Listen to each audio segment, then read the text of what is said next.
नमो नमः।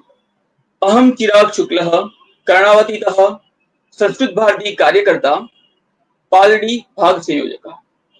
गीतम्। चिरनवीना संस्कृता एषा गीर्वाण भाषा, चिरनवीना संस्कृता एषा चिरनवीना संस्कृता एषा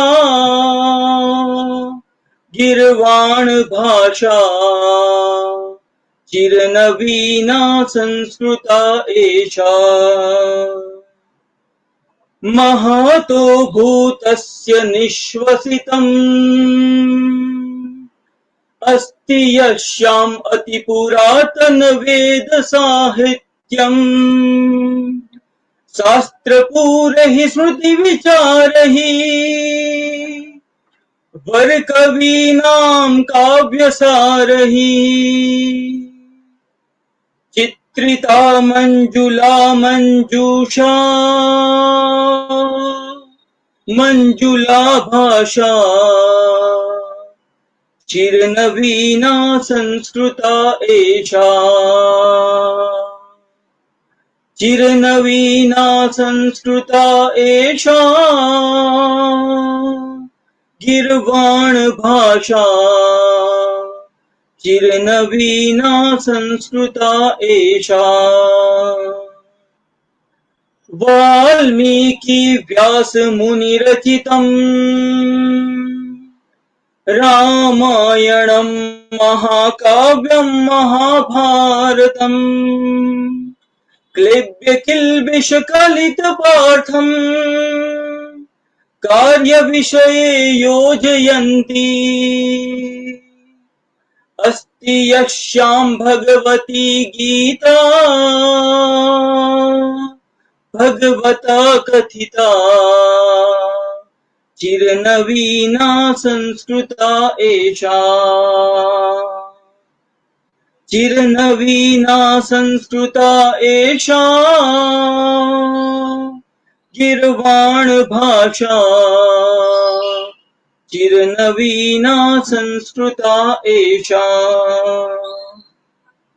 मातृभाषा मातृभाषाणाम् भवितुमर्हा राष्ट्रभाषा भारतीयानाम् भवतु भाषा द्वेषनाशः सर्वथा उद्घोषयामः भारतीया भारती एषा अनुपमा सरसा चिरनवीना संस्कृता एषा चिरनवीना संस्कृता एषा गीर्वाण भाषा, चिरनवीना संस्कृता एषा चिरनवीना संस्कृता एषा चिरनवीना संस्कृता एषा। धन्यवाद। सर्वेभ्यः नमो नमः। मनोवाणी कार्यक्रमे भवतां सर्वेषां हार्दं स्वागतमस्ति। अद्य वक्तारूपेण अस्माकं मध्ये अस्ति भक्तकवि नरसिंह मेहता विश्वविद्यालयस्य माननीय कुलपति श्री डॉक्टर चेतन भाई त्रिवेदी महोदयः एवं अस्माकं संस्कृत भारती सौराष्ट्र प्रान्तस्य उपाध्यक्षस्य अपि महोदयस्य दायित्वम् अस्ति। अहं महोदयं निवेदयामि यत् कृपया महोदय अस्मान् बोधयन्तु। अस्तु। नमो नमः, नमस्कार।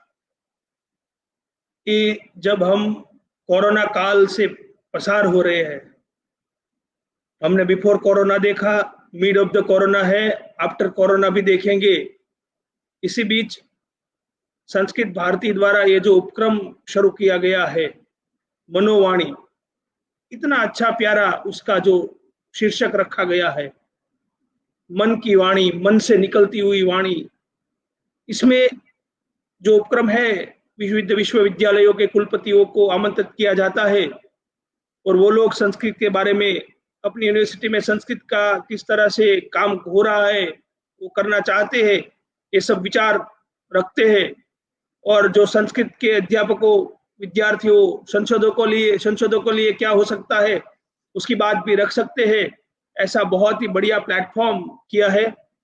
वैसे मैं एक बार तो इस प्लेटफॉर्म से आ गया था, आज हमारे मित्र हर्षद भाई पटेल जी का बात करने का उपक्रम था, मगर किसी कारणवश वो आज नहीं आ सकते हैं, तो आज ये फिर से मुझे ये मौका प्राप्त हुआ है आप सबके सामने बात करने का।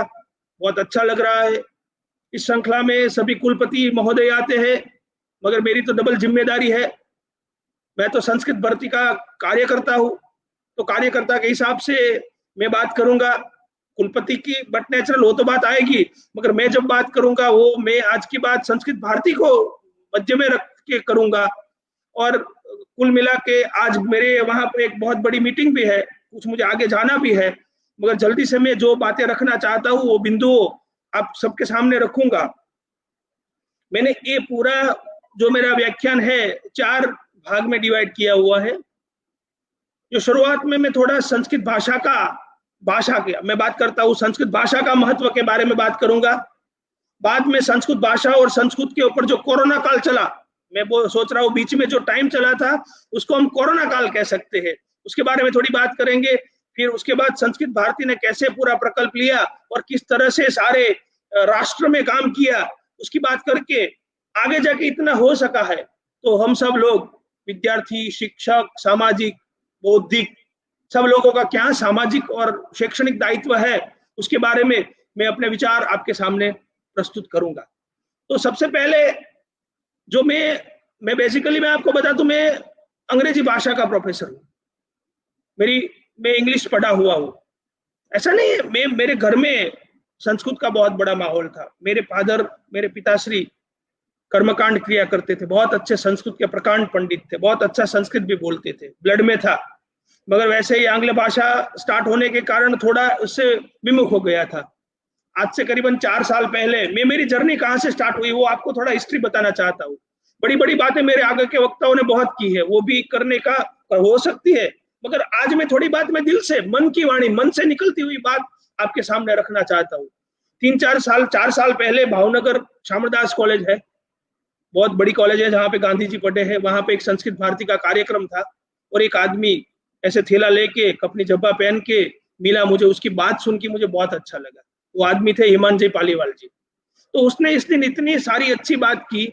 उसका बैकग्राउंड डिफरेंट था, वो भी अलग बैकग्राउंड से आ रहे थे, मगर संस्कृत भाषा के लिए क्या करना चाहिए, संस्कृत भाषा के लिए क्यों करना चाहिए, संस्कृत सिर्फ भाषा के साथ उसकी संस्कृति भी है।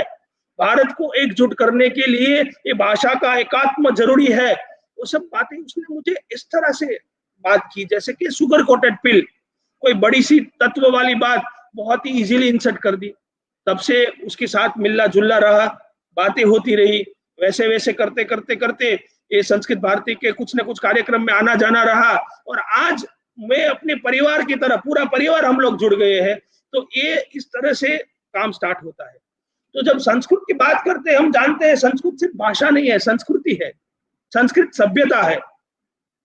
जब हम संस्कृति और सभ्यता की बात कर रहे हैं, कई सालों से हम लोगों का उपक्रम रहा है कि हम अपनी संस्कृति को रिस्टोर करें, फिर से वापस लाए, अपनी सभ्यता को वापस लाए। कभी कितने दिनों से हम लोगों मैकॉले ट्रेडिशन से अभी पढ़ना पढ़ाना हो रहा है। इसके बारे में तो अभी कोरोना काल में हमें एक अवसर प्राप्त हुआ। हम घर पे बैठे आत्ममंथन किया, अपने आप को देखा, सोचा और जो बातें अपनी संस्कृत भाषा में, अपनी संस्कृति में, हमारा संस्कार, वाणी, वर्तन, व्यवहार, वो जब बातें की गई थी वो बातें आज असरकारक हो रही है। प्रेजेंट डे रिलेवेंस मैं आपको बता रहा हूं कि जो प्रेजेंट डे रिलेवेंस हो रहा है, कितने पुराने सालों पहले जो बातें लिखी गई है, की गई है, वो बातों आज भी स्थित है। तो वो बातों की स्थिरता बताती है ये संस्कृति अड़ग है, कायम है। तो ये साबित हुआ है कि हम इस संस्कृति संस्कार मिलते हैं और जो संस्कार हमारी वाणी, वर्तन और व्यवहार को निर्मित करते हैं। वैसे बोला जाए तो हम लोगों के पास अपनी 3 भाषाएं मुख्य होती है। एक अपनी मातृभाषा होती है, दूसरी राष्ट्रभाषा होती है, तीसरी देव भाषा होती है, जिसे हम भगवान है वो हमले सबसे ऊपर होती है। दूसरी भाषा भी होती है, मैं किसी भाषा की टीका टिप्पणी नहीं करता हूँ, किसी भाषा का प्रभाव भी नहीं होना चाहिए, किसी भाषा का अभाव भी नहीं होना चाहिए, मगर अपनी भाषा जो है, अपनी मातृभाषा है, अपनी राष्ट्रभाषा है, और जो अपनी देव भाषा है, जिसके कारण हम जीते हैं, जो हमारे आस्था और विश्वास और श्रद्धा के बिंदु है, वो भाषा हमें सीखनी चाहिए। वो भाषा हमें बोली में कन्वर्ट ना हो, लैंग्वेज के रूप में रिस्टोर होनी चाहिए। ऐसी इसके बारे में जब हम बोलते हैं कि हम इंडिया नहीं है, हम भारत है, जब भारत आप बोल रहे हैं तो भारत के साथ भारत का स्वाभिमान जुड़ जाता है। To understand Bharat is to understand Sanskrit. This is a common cultural language of India. अब पूरे भारत राष्ट्र को देख लीजिए, पुरानी भाषा को देख लीजिए, तो ऐसा एक कॉमन कल्चरल बिना है, ब्रिज बना है जो संस्कृत से बना है, तो कल्चर के साथ उसे जोड़ सकते हैं। जब हम आज के दिन में बात करते हैं सामाजिक समरसता, एक ऐसा समय था सभी लोग एक ही भाषा बोलते थे, जो भाषा प्लेटफॉर्म होता है, ऐसे आज भी हम सब मिलकर संस्कृत भाषा को आत्मसात करेंगे, बोलेंगे तो अब एक प्लेटफॉर्म से जुड़ जाएंगे। जब आप एक प्लेटफॉर्म से जुड़ते हैं तो आपकी सामाजिक और मानसिक दूरी भी दूर होती है। जब सामाजिक और मानसिक दूरी दूर होती है तो आपके भेदभाव भी खत्म होते हैं।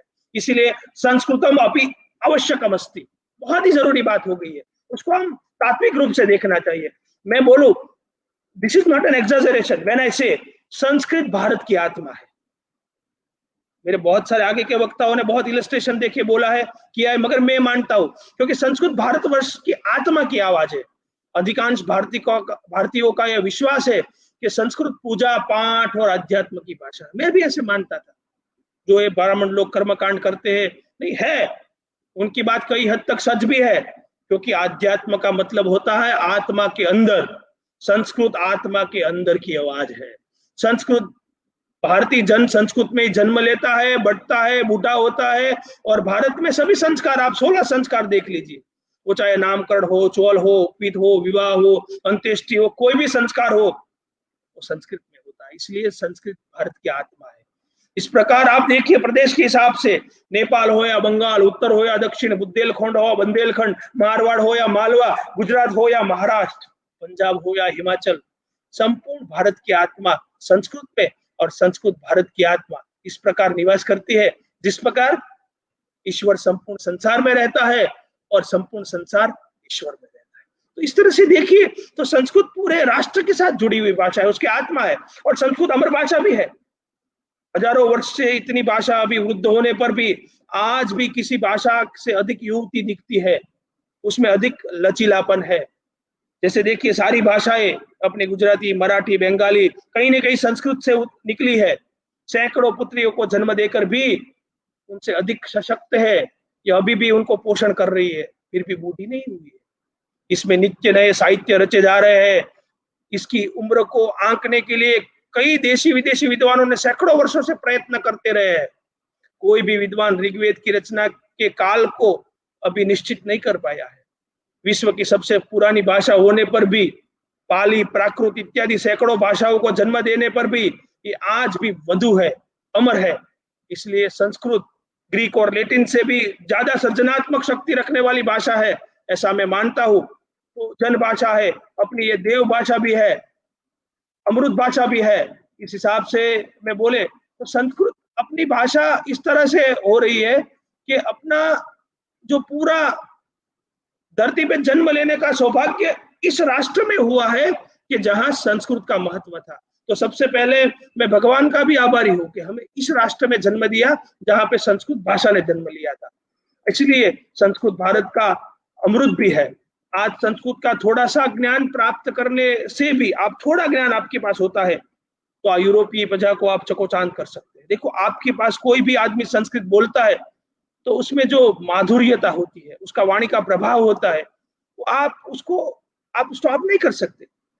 टेक्नोलॉजी ने भी एक्सेप्ट किया है, नासा ने भी एक्सेप्ट किया है। संस्कृत में जो ताकत है, संस्कृत में जो बात है, संस्कृत का जो महत्व है, जो मानव मात्र किसी भी धर्म का पालन करना चाहिए जिसका उसका कल्याण हो। तो इसके विषय में हम देखिए, हम जब धर्म की बात करते हैं, ईर्ष्या, भय, लोभ, काम, क्रोध, ये सब बातें धर्म से जुड़ी हुई है। तो संस्कृत भाषा और संस्कृत साथ जुड़ी हुई संस्कृति से ये सब अपने आप में आ जाता है। और अपना अध्यात्म वैसे भी उसके लिए आचरण की जरूरत नहीं होती। आप संस्कृत के साथ जुड़ने से वो अपने आप अपना नैतिक सिद्धांत की भावना आप में प्रकट हो जाती है। तो ये एक पहली बात थी। दूसरी बात मैं कहना चाहता हूँ संस्कृत के बारे में, उसका संस्कृत भारत का प्राण है, क्योंकि भारत का संपूर्ण ज्ञान और विज्ञान संस्कृत में निबद्ध है। भारतीय परंपरा में वेद संपूर्ण ज्ञान और विज्ञान आकार माना गया है। वेद का मतलब यही है, ज्ञान या विद्या। यद्यपि संस्कृत में 4 वेद, 4 उपवेद, 6 वेदांत, पुराण, न्याय, मीमांसा, धर्मशास्त्र, ऋग्वेद, यजुर्वेद, सामवेद, यथर्वेद, ये सब ज्ञान के भंडार है। तो जब आप उसको देख लीजिए, आज के समय में ये पूरा ज्ञान को हम इस भाषा के समझने से आज के दिन में ला सकते हैं, तो उससे बड़ी कोई बात नहीं हो सकती है। मैं आपको बता दूं, पुरातन काल में मैं जिस गांव से बड़ा हुआ हूँ, मेरा जन्म जहां पे हुआ उसका नाम वल्लभीपुर है।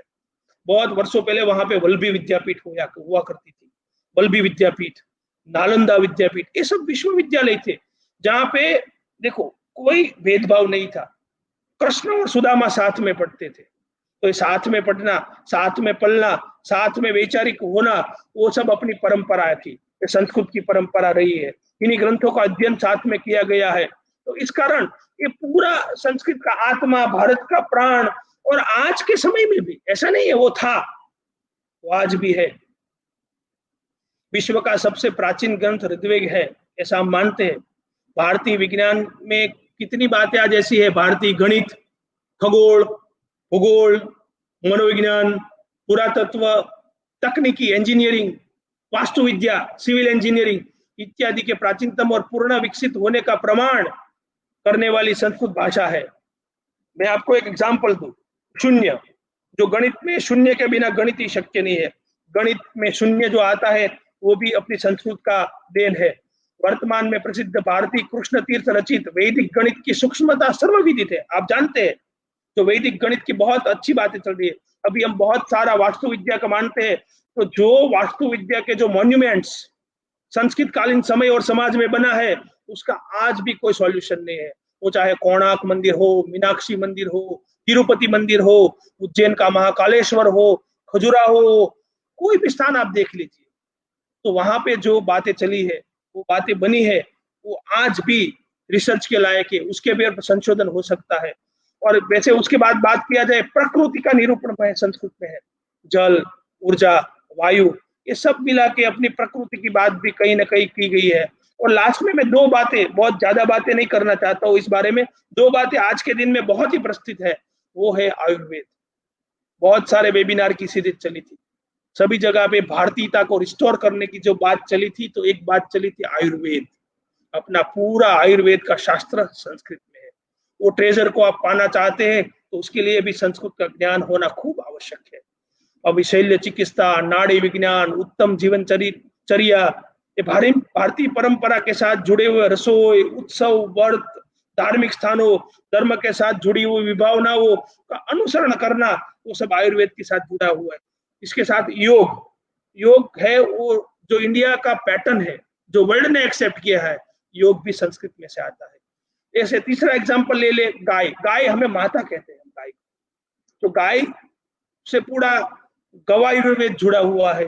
उसके साथ पूरी बातें, गाय का दूध, घी, वो सब हम जानते हैं। तो ये सारी बातें हम संस्कृत के साथ कह सकते हैं। उसके उपरांत मैं और बातों का जिक्र करना चाहता हूँ।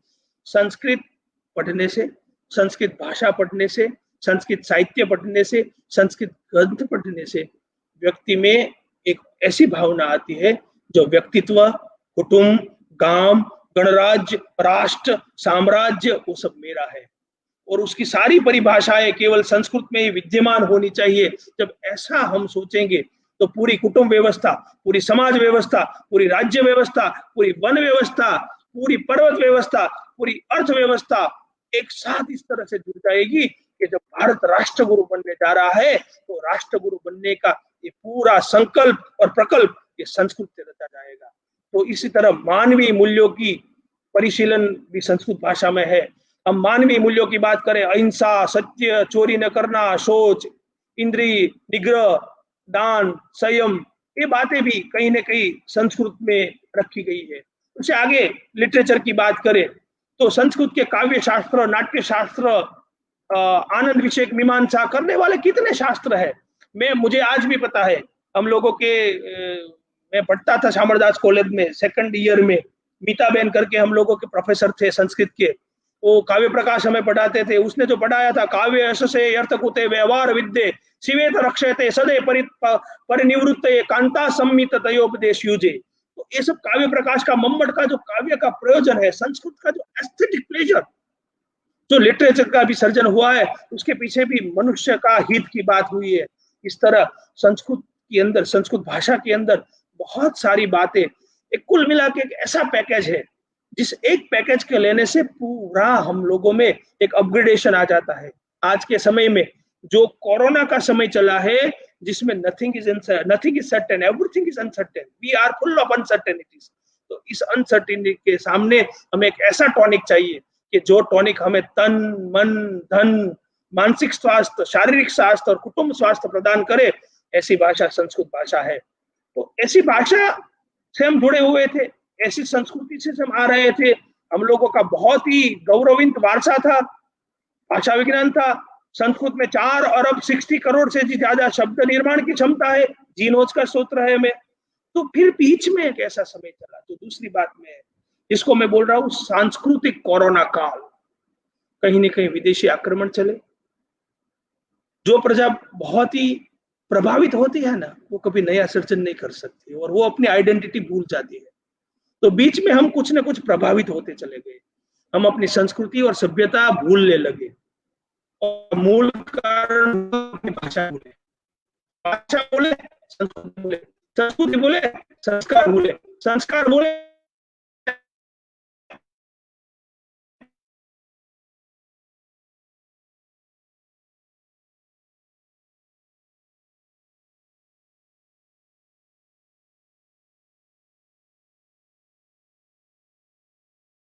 ये जुड़ने के साथ अब देखा पूरे भारत में एक साथ।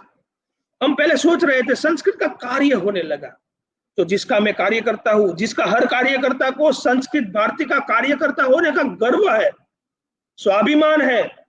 और ये हम भारत के स्वाभिमानी प्रधानमंत्री जी ने भी आत्मनिर्भरता की बात बोली है, वो आत्मनिर्भरता संस्कृत भारती का समानार्थी है। तो ऐसा ध्येय उसका क्या था?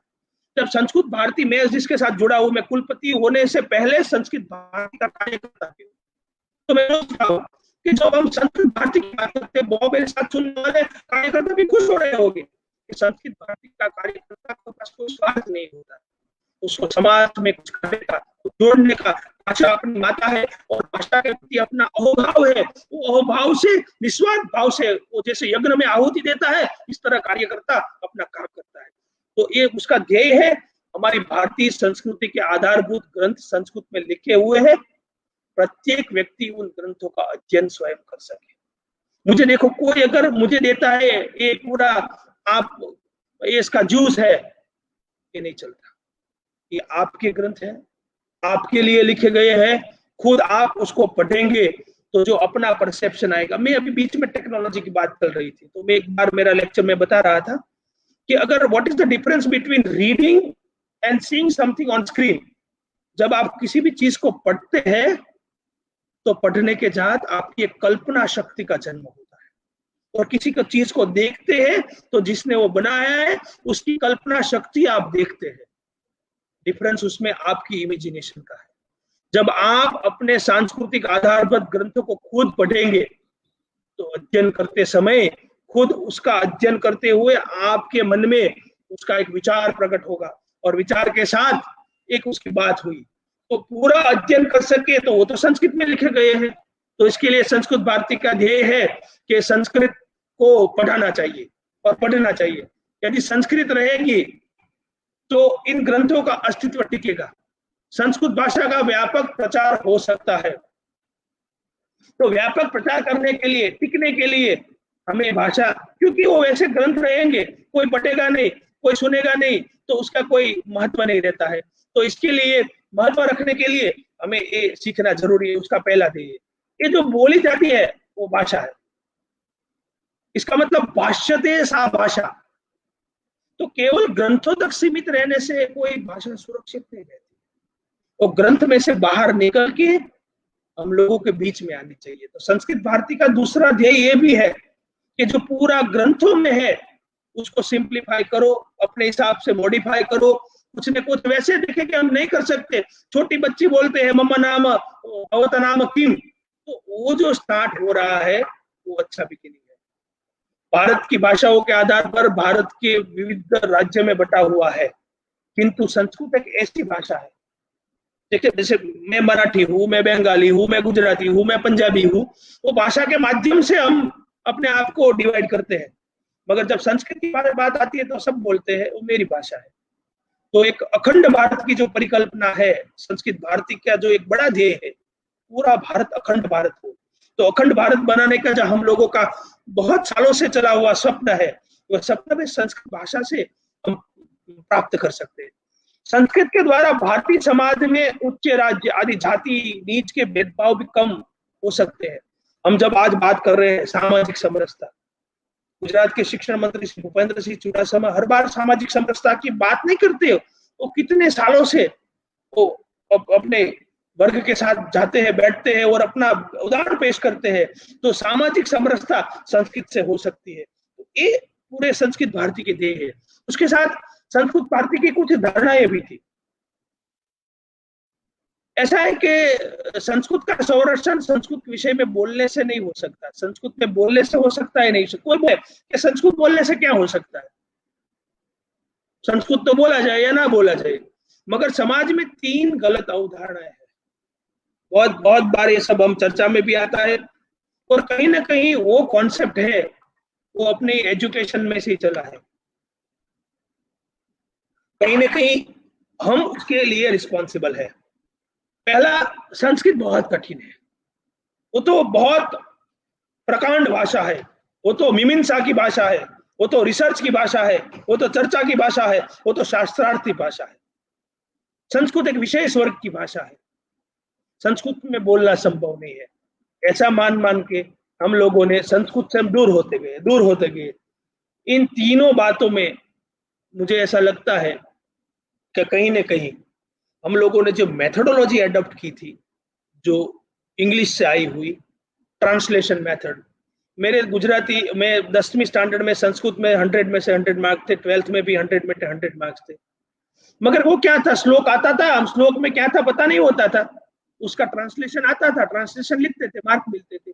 इससे क्या होता है, हम संस्कृत पढ़ते थे मगर संस्कृत के साथ जुड़ते नहीं थे। तो संस्कृत भारती ने बहुत अच्छी तरह से ऐसा एक जुड़ने का उपक्रम किया, और बात की संस्कृत को संस्कृत माध्यम से ही पढ़ाना चाहिए। आज भी हमारे बहुत पुराने टीचर्स हैं संस्कृत के, अभी बोलते हैं संस्कृत का रिसर्च संस्कृत में हो, तो वो भी रिप्रेजेंटेशन करते हैं। क्यों भाई, संस्कृत में पढ़ाओ, हम ट्राई करेंगे। किसी भी भाषा को कुशल होने के लिए भाषण, श्रवण, लेखन और पठन, LSRW, लिसनिंग, स्पीकिंग, रीडिंग और राइटिंग, ये आवश्यक बात है। तो चारे बाबत संस्कृत में भी होनी चाहिए, ऐसे संस्कृत भारती की धारणा थी।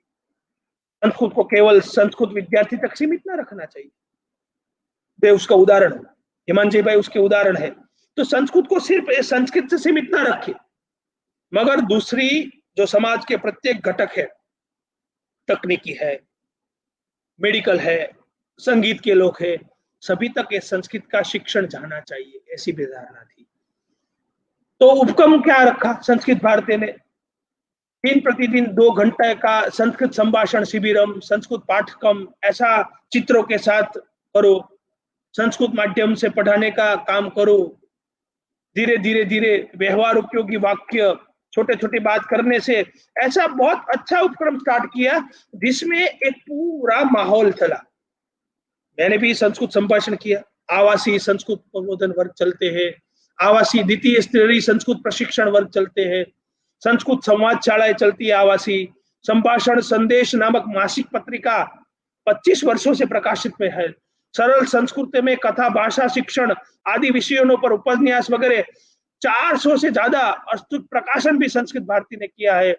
संस्कृत साप्ताहिक सम्मेलन हो रहा है, गीता शिक्षण केंद्र हो रहा है, पत्राचार के द्वारा संस्कृत शिक्षण हो रहा है, बालकों के लिए सरल संस्कृत शिक्षक, संस्कृत परीक्षा इत्यादि हो रहा है। अभी तो लास्ट में महिलाओं के सम्मेलन भी संस्कृत में स्टार्ट करने लगे अपने। बहुत सारे मैं देखता हूँ, हर जगह भावनगर हो तो पंकज भाई है, ये सोमनाथ है तो दीपेश भाई है, कच्छ है तो अपने पंकज भाई है, अहमदाबाद है तो अतुल भाई है, जयशंकर भाई है। ऐसे आप देखिए सभी जगह पे ये पूरा काम चल रहा है। और मैं तो बहुत और नाम नहीं ले रहा हूँ, उसका मतलब ये नहीं है वो लोग नहीं कर रहे, सभी लोग। तो जब अभी मेरे नाम मेरे मन में आ रहे हैं मैं बोल रहा हूँ, सभी जगह से। अपने यहाँ पे किशोर सेलड़िया है मान ले चलो, तो सब लोग संस्कृत, हम लोग ने जब पहले में यहाँ 2 साल पहले प्रोफेसर था तो हमने ये किया था स्टार्ट पूरा संस्कृत भारती का विजन और रोड मैप, और इतनी अच्छी तरह से हम लोग सेंटर स्टार्ट कर दिए हैं। और पहले स्टूडेंट जुड़े थे, और स्टूडेंट जुड़ने के बाद धीरे धीरे करते करते सामाजिक और प्रबुद्ध लोग भी जुड़ने लगे। और हम लोगों ने तो अभी यूनिवर्सिटी के साथ और रिजोल्यूशन करके पूरी 2 क्रेडिट भी, अभी इस बार बच्चे क्रेडिट लेके भी निकलेंगे। तो ये पूरा एक जो आयाम है उसके साथ लोग जुड़ रहे हैं। अभी मैं आपको थोड़ा ये संस्कृत भारती का इतिहास भी, अभी ऐसा नहीं है कि अभी अच्छा आया तो संस्कृत भारती काम करने लगी। 1981 से कार्य आरंभ हुआ है, और बहुत ही सिस्टमेटिक अच्छी तरह से पूरे प्लानिंग के साथ, पूरे ध्येय के साथ ये काम चल रहा है। और संस्कृत संभाषण का पाठ्यक्रम पहले निर्धारित किया, और पूरी सोच विचार के साथ मनन करने के बाद, बहुत ही कड़ी साधना के बाद जो उसकी फलश्रुति है, वो संस्कृत संभाषण शिविर चलाने के हेतु कार्यकर्ताओं का व्यापक विस्तार किया गया। और 1994 में इस कार्य को नाम दिया गया संस्कृत भारती। तो अपनी ये संस्कृत भारती जो अपनी माता है वो 1994 से कार्यरत है। उसके परिणाम स्वरूप आज भारत के प्रत्येक राज्य में संस्कृत संभाषण अभिनय सक्रिय हो रहा है। भारत से बाहर 19 देशों में आज संस्कृत का प्रचार और प्रसार हो रहा है। और प्रथम विश्व संस्कृत पुस्तक मेला 2011 में बेंगलोर संस्कृत भारती ने एक साथ 360 पुस्तकों का प्रकाशित किया था। और 2013 में उज्जैन में संस्कृत साहित्योत्सव का आयोजन किया था। और लास्ट में 2019 में मैं भी जिसमें गया था, और हमारे गोप बंधु मिश्रा जी जिस विश्व संस्कृत सम्मेलन में भारतीय संस्कृत के राष्ट्रीय अध्यक्ष घोषित किए गए थे, दिल्ली में उसका आयोजन था, उसका अपना भवन भी बनने जा रहा था। ये परिणाम आने लगे। परिणाम आने की वजह से अभी सभी यूनिवर्सिटी में आप देख रहे हैं, तो पहले संस्कृत सब्जेक्ट बंद हो रहे थे, संस्कृत के लिए कुछ आलोचनाएं हो रही थी, तो समझ में आ गया संस्कृत सिर्फ इस विषय नहीं है, उसको क्रेडिट के साथ मत जुड़ो, वर्कलोड के साथ मत जुड़ो, ये सभी सब्जेक्ट के लिए बहुत महत्व है।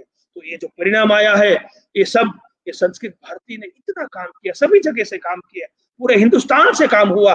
इस पूरे हिंदुस्तान में से जो काम हुआ उसका परिणाम है।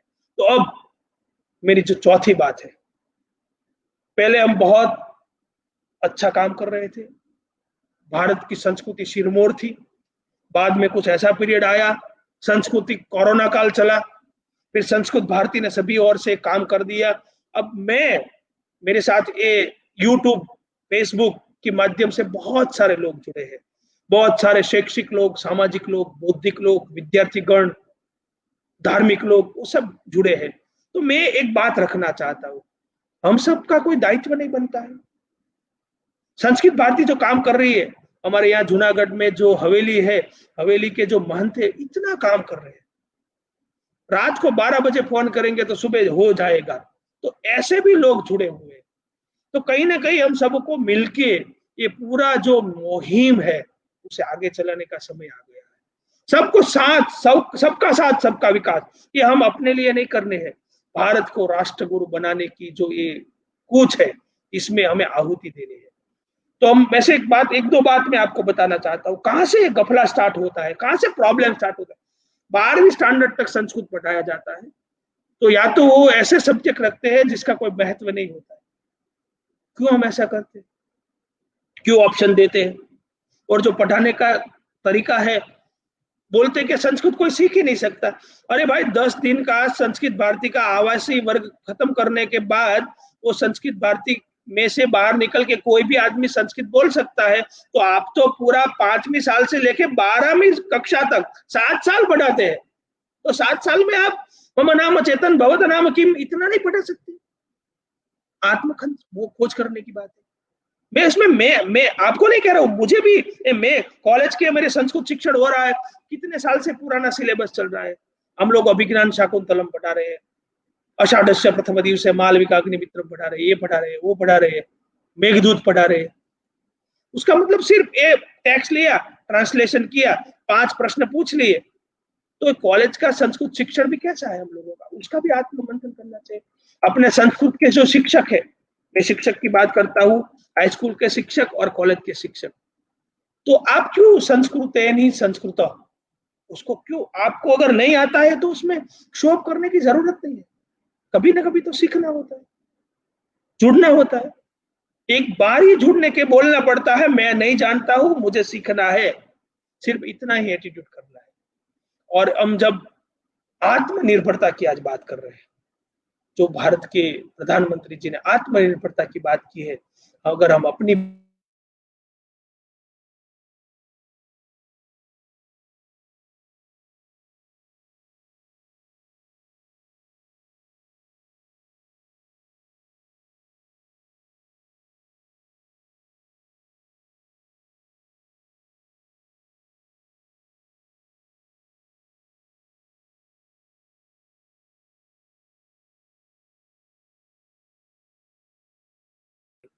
जब आप में इच्छा शक्ति रहेगी, विल फाइंड अ वे, पंगुम लंगे यते गिरी, सिर्फ इच्छा शक्ति करने की जरूरत है। हम लोगों को इतना बड़ी तनख्वाह मिलती है, 5-6 घंटे काम करते हैं। मैंने देखा है बहुत लोग काम करते हैं। आज तो टेक्नोलॉजी का माध्यम जुड़ गया, जूम, वेबएक्स। कुछ दिन पहले हम लोगों की संस्कृत भारती की जब सौराष्ट्र प्रांत की मीटिंग थी, तभी भी बात चली थी। जयशंकर भाई और पंकज भाई बता रहे हैं, टेक्नोलॉजी से भी पायलटिंग वर्क हो रहा है। तो आप इसमें जोड़ना चाहिए जितना हो सके। ये सिर्फ हम लोगों को भाषा सीखने से सीमित नहीं है, भाषा के साथ अपनी संस्कृति जुड़ी है, अपनी आत्मनिर्भरता जुड़ी है। तो मेरी आप सबको ये विनंती है, करबद्ध विनंती है कि हमें कुछ अच्छा करना है तो बहुत ही अच्छा समय है। आज का जो समय हमें मिला है, उससे अच्छा समय कभी नहीं मिलने वाला है।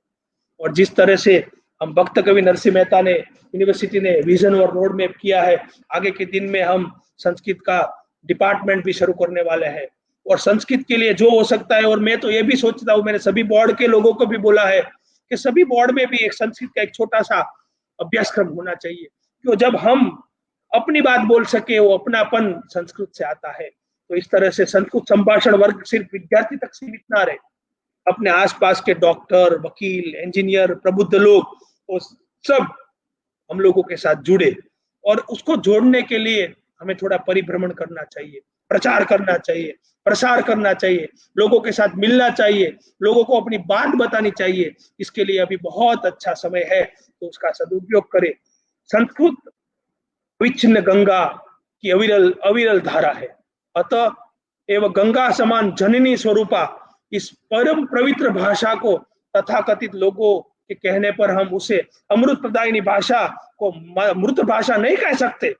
जरा सोचिए, अन्य जनों की माताओं की सेवा करना बड़ी महान है और अपनी भाषा को भी सेवा करना महान है, पर क्या स्व माता का परित्याग करके हम अपनी माता का परित्याग करके कई और भाषा की सेवा करने निकल चले हैं? ऐसा नहीं चाहिए। हमें अपनी आत्मनिर्भरता, अपनी संस्कृत भाषा की सेवा करने से करनी चाहिए। उसके लिए दृढ़ निश्चय करना चाहिए। और कभी नथिंग इज लेट, जीवन में कभी कोई लेट नहीं है। उत्तिष्ठ जागृत प्राप्यम वरान निबोधत, तो स्वामी विवेकानंद जी ने कहा है, जब से हम जागते हैं वहां से उठो, जागो और ध्येय प्राप्ति तक बढ़े रहो, बढ़ते रहो। ये बात के साथ मेरी जो आज की बात थी, मैं मेरी दिल की बात की है। इसमें मैंने कहीं भी अविवेक किया हो तो मुझे क्षमा करना। मैं जो समझता हूँ, मैं जो सोचता हूँ, जो मैं मानता हूँ, वो मेरी मन की बात, ये मेरी मनोवाणी, ये मनो, मेरी साइकोलॉजिकल, मेरी अंडरस्टैंडिंग, मेरी सोच, मेरी विचार, मेरा चिंतन मैंने आप सबके सामने रखने का प्रयत्न किया है। और मैं समझता हूँ मेरी बात में से आपको क्या करना है आप जानते हैं। और संस्कृत के बारे में जब तक मेरी बात है तो भक्त कवि नरसिंह मेहता यूनिवर्सिटी उसके लिए करबद्ध है। और यहाँ के हमारे कार्यकर्ता बहुत अच्छा काम कर रहे हैं और बहुत जुड़ गए हैं। उन लोगों को भी मेरा बहुत बहुत प्रणाम और अभिनंदन, क्योंकि वो लोग बहुत काम करते हैं। मैं तो सिर्फ बात करता हूँ, उसको बताता हूँ, मगर वो करने की जिम्मेदारी तो उन लोगों की होती है। उन लोगों की मैं अभिनंदन देता हूँ। और संस्कृत भाषा का जो काम पूरे राष्ट्र में कर रहे हैं, वो सभी कार्यकर्ताओं को मैं नतमस्तक वंदन करता हूँ, क्योंकि वो कुछ भी अपने लिए नहीं करते। अंत में एक कवि की 4 पंक्तियों के साथ मैं अपनी वाणी को विराम देना चाहूंगा। संस्कृत को हम और आप नहीं समझेगा तो कौन समझेगा? रूस या जापान, या फिर सरहद पर बाहर बैठा अज्ञानी पाकिस्तान? यदि संस्कृत को नहीं समझोगे तो संस्कृति मर जाएगी।